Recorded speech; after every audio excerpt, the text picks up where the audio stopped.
All right, so to finish this thing off, as I was saying, there's a there's a very different viewpoint as to how dinosaurs became extinct.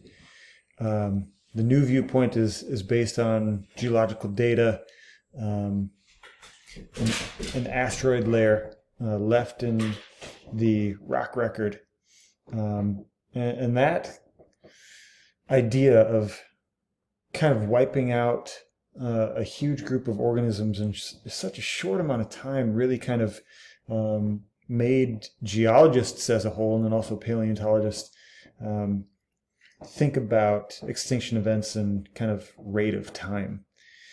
And I'm going to leave you with this slide talking about paleontology and the opportunities there are in that field of study.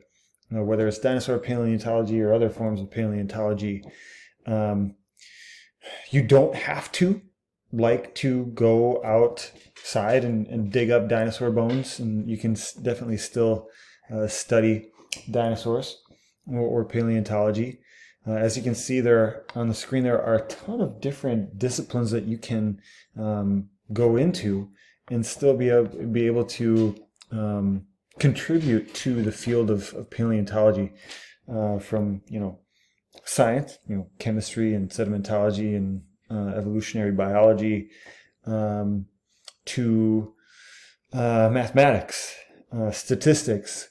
There are a lot of different disciplines that you can have in your back pocket to help further our understanding of the natural world in dinosaur paleontology.